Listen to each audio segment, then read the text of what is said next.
What's good, everyone? Welcome back. Today I am reacting to Dan Lok. Is he legit or is he a scam? Dan Lok is an influencer that talks about business. All I know about him is that he always wears a suit. That's basically all I know about him. So we're gonna react now. I have one video. We might do another one pretty soon too, like as in today after filming this. And let's see if he's a scam or if he's legit. The way I'm going to do this reaction is by actually looking for the green and red flags that I mentioned in my video talking about how to spot a fake guru, because we gave the tool, now let's use the tool. So in case you do not remember or did not watch the video, first of all, you can go ahead and watch the video, we'll link it up here. But if you did not remember, these are the red flags, these are the green flags. I'm not gonna pretend that I remember them all by heart, got them on my phone, and once we spot a red or green flag, we're gonna stop and see what we say. Now, this video is pretty short, thank you Dan Lok. Let's see if he's legit or not. I'm not gonna be dishonest here. I have heard other people talk about him and say he's a scammer, so I am coming into this with a bit of a preconceived notion of what he is, but let's see. Maybe I'm wrong, maybe they're wrong. Let's jump into it. Oh, the video. The video he's talking about today is profitable small business idea, what not to do when starting a business. The title sounds fine, sounds legit. Let's check it out. With your permission, I'm gonna watch it at 1.25. Fans all over the world asking about marketing, entrepreneurship, starting a business, investing, and closing. So guess what we've done? Ask Dan Lok. We've launched a new show just for you. So every single week, I will be answering your questions on social media, on YouTube. We are taking questions. We are collecting questions. So go to www.askdanlok.com and submit your question. And yes, I do believe there is such a thing as a stupid question. So ask good questions so you'll get quality answers. I mean, I tend to disagree. Sure, some questions are stupid if you're asking them to prove a point. But if you're legitimately asking something because you have a question, then what's better to do? To shame you for it? I don't think so. If you have a question, ask it. Don't worry about it being stupid. And I'm saying that as someone who used to worry about my questions being stupid and shut myself up all the time. Don't do that to yourself. No, because he said so. Now, as far as green/red flags, there is the flag of flexing their wealth. Now, I'm not seeing too much here other than the fact that he's wearing a suit that looks kind of expensive with a little handkerchief. How do you call it? I should have one. Maybe you'll take me more seriously if I had a small handkerchief. Is that how you say it? I'm sorry if not. But thingy here, you would take me more seriously, and maybe a tie or something. But either way, that's the only red flag I'm seeing so far. So real name, real photo, real social media account, we will answer that. Be patient, but submit your questions, and who knows, maybe you'll see me answering one of these questions on one of the upcoming episodes. So today, very first question from you. I've got this great idea to start a restaurant business that will revolutionize the way we'll eat food and think about the service business. But where do I get started if I have no money? I really like this, the way that they did it. Maybe we should do questions and answers as well. We don't have enough questions to fill up videos about it, but that's cool. So you have some kind of idea, you have an invention, you want to open up a restaurant that will revolutionize whatever industry, but you got no money. How should you get started? The answer is very short, you don't. You don't fucking get started when you've got no money. You need money to start a business. One of the biggest mistakes, and I've said it many, many times, is that most people, they think starting a business would solve all their money problems or solve all their financial problems. You know what? I agree with him. I don't see a problem with what he's saying right now. So he's not promising here easy success. He's not saying start a business, you'll make money, it's gonna be fine, which is one of the red flags. He's doing the opposite. He's giving you true advice of don't start a business if you don't have any money. Now, do I agree that if you don't have any money, you can't start a business? No, I do not. I think you can start a business with a very low budget and not a lot of money. But the question was asked about something that will revolutionize, I think that's how you say it, revolutionize the food world or the restaurants world, and that sounds big. That doesn't sound like something small that you start when you don't have a lot of money. So I do agree with him. That being said, if you don't have a lot of money, you can start small. You can start with something like a micro SaaS or something super niche that slowly grows. Maybe you sell it or maybe it makes enough money to allow you to move on to something bigger. That is possible, just maybe not the thing that the person asked about. That is simply not the case. It is exactly like saying, you know what, I want more time, I'm gonna have more freedom, I'm gonna have a baby. A business is like a baby. You just don't do that. If you've got no money, there's a reason why you've got no money in the first place. What does that tell me? Maybe you're working at a job. Maybe you're working in a small business. Maybe you're still in school. You've got no income coming in. Well, how are you going to grow a business when you've got no money? Business costs money. It takes money to make money. Now, from a business context, it does. From a skill context, no. You can leverage your skills. Let's say what I teach, high income skills to make money. That you can start with no money. But when it comes to starting a business, to grow a business, to scale a business, you need money.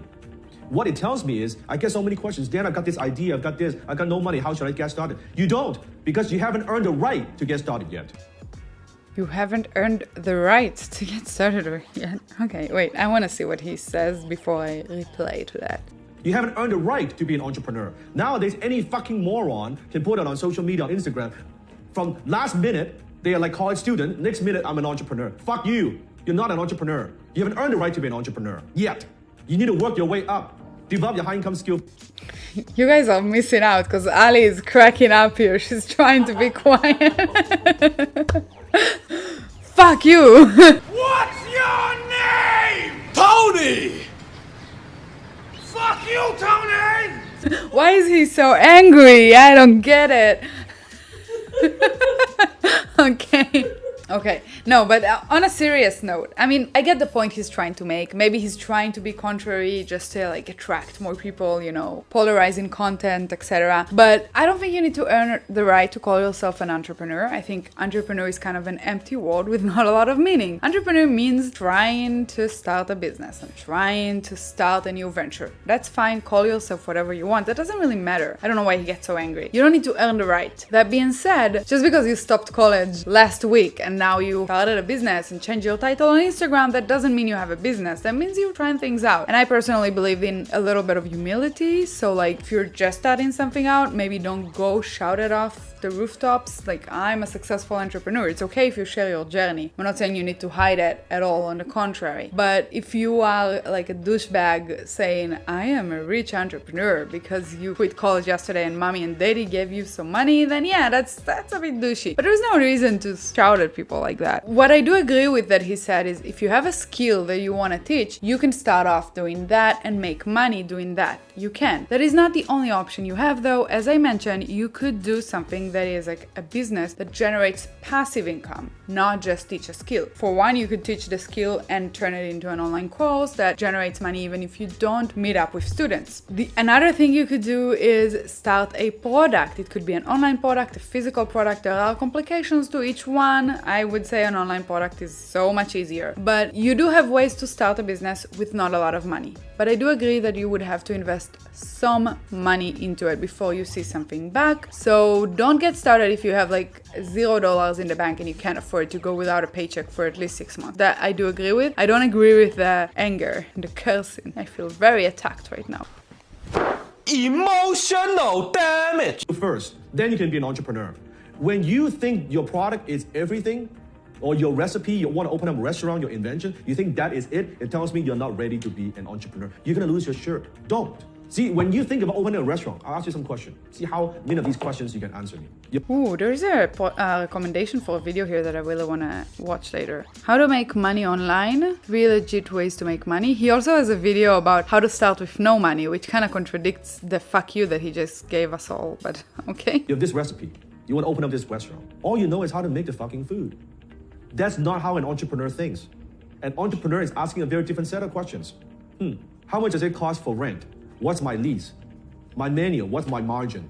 My supplier, how consistent are they? What's my population? What's going on in the area? Who are my competitors? What are they selling? Who are some of the proven models I could study? Who are some of the restaurants that are successful, that are selling similar items that I could model? What about in terms of traffic flow?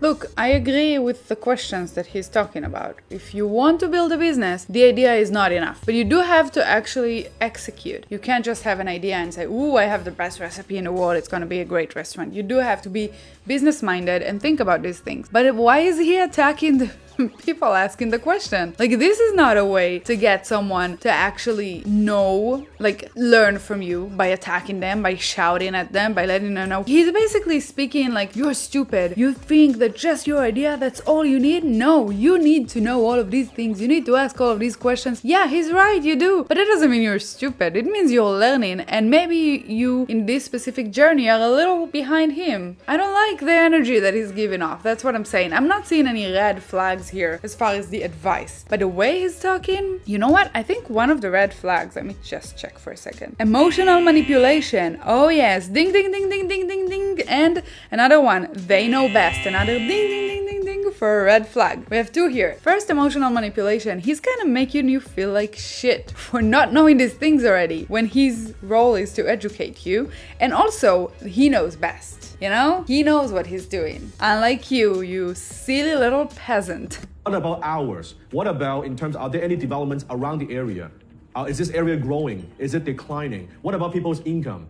What about in terms of my restaurant? Is it middle class? Is it high end? Is it low end? Is there a market for it? How do I bring people in? What is my acquisition strategy? How I'm going to bring customers in? How am I going to keep bringing them in? How I'm going to launch my restaurant? How do I make some noise? How much cash flow do I have to sustain the business? How many employees do I need? Where am I going to find those employees? Who's going to manage the business? Is it just me or is it somebody else? Do you have answers to all those questions? If you don't, you're not qualified to start your business. It is that simple. That's the way that you think. That's why people fail. And that's why 95% of small business fail. Because most people are not entrepreneurs. They're not qualified to be entrepreneurs. They are employees suffering from an entrepreneurial seizure. I've got a great idea. I like this sentence. Employees suffering from an entrepreneurial seizure. Okay, so a lot to unpack here. I think, again, the advice is not incorrect. I do want to see how he finishes the video before I say my piece. Yeah, so fucking what? That doesn't make you an entrepreneur. It's like, hey, you know what? I buy a basketball. It doesn't make me a professional basketball player. It doesn't make me be an NBA player. All I have is a stupid little basketball. That's it. You gotta play the game, you gotta develop your skills. When you got money coming in, when you have developed high income skills first, then maybe you have what it takes to be an entrepreneur. It is not a pleasant answer, but it's the fucking truth. So he started off okay. Like in the beginning, I was like, I don't know, is he the scammer everyone says he is now? I still don't know because he didn't actually give any advice here, if you would notice. He only told you what not to do. Do not go with your dream and think that makes you an entrepreneur. Fuck you. Like he was so aggressive. I don't know why. So he didn't say anything wrong per se, but he didn't answer the question, did he? Like the person asked, I don't have any money, how do I get started? I agree with some pieces of his answer. If you don't have any money and you have this huge idea, then maybe don't start with that. Start with something smaller, something that is achievable to you. Because obviously you don't have a lot of experience or a lot of money to execute this huge idea. So start with something smaller, see that you can do that, achieve that. This is a much lower risk for you as well before you move on to something bigger. Let's say you have this revolutionary idea about a restaurant, like the restaurant industry. Maybe do something super niche and super small. Take it to one restaurant in your area that you know, or two restaurants or something like that. See that it works for them. Use it as kind of an MVP. Generate money because you're selling them the product that you have to offer. Move on to another restaurant. Something like that. Do it very slowly. Again, I don't know what the idea is. I don't know anything about restaurant business, so I'm not qualified to answer that. You will notice that is a green flag because I admit something that I don't know about. He basically said, don't do this. Don't call yourself an entrepreneur. Don't be a wannapreneur. Someone who wants to be an entrepreneur thinks he is. Okay, but what is the actual advice here? I would say, if you have an amazing idea that you believe in and you think you have the skills, maybe go find a business loan or a business investment. Or maybe go find a partner. Maybe you can partner up with someone with the restaurant industry. Maybe instead of selling to a restaurant, you can partner up with a restaurant owner. I don't know, I don't have enough details to give really good advice here. But there are so many things you could do if you don't have a lot of money to start a business that are not, don't be stupid, ask the right questions, Yeah, you need to ask the right questions. Yeah, you'd better not be stupid. It's gonna help you in life in general. But like, he didn't give the tools of how can you find out what the right questions questions are. What are they? So this person has all of this amazing idea and he doesn't know what to do. How about you actually give him some questions that you think he should answer before moving in to build a business? How about you give him some steps that you think he could take before moving into building a business? Yeah, you can't build a business plan for him, but you can kind of help him find the right steps. Where do you find money from? Who are your customers? How easy would they be to acquire? Do you have the skills right now to operate something like that? If you don't have the answers to these things, maybe you should, and I would agree here that this is maybe not something you should get into if you don't have money. Maybe instead you should go and do something smaller and more niche down, as I mentioned. That's all I have to say. Again, when we look at the green and red flags, let's do a quick summary. So, is he a scammer? He's not minimizing the effort. He is not exactly flexing his wealth other than just wearing a super fancy suit here. Maybe he likes suits. I don't know. Secrecy and ambiguity. I wouldn't exactly say that's what he's doing, even though he's not really giving advice, but he's also not trying to sell anything. Emotional manipulation, he kind of is emotionally manipulating. He's like, mad at you for daring to call yourself an entrepreneur when you're not as rich as him. Value provided. Did you guys feel value provided here? I did not. Telling you how to invest your money, he didn't say anything about it, and they know best. Definitely, he knows best. You should listen to him. He's the only person who knows how to be an entrepreneur. Let's go over the green flag. They admit things they don't know. I didn't hear anything like that. They tell you how they make their money. Didn't hear that. And they provide real value for free. Again, didn't hear real value for free, but it was also a super short and to the point video. So let's give him the benefit of the doubt. I am super excited to see another video of his now. I want to see if he's a scammer or not, because I feel like this video only proved that he's a douchebag, not that he's a scammer. So hope you enjoyed it. Let me know in the comments if there's a specific video you want me to reply to about him. And if you want to see some other videos about us talking about potentially scammy people, are they scammers? Are they not? Here's one and here's another one. And if there's anyone else you want us to react to, let us know in the comments. I'll see you next one.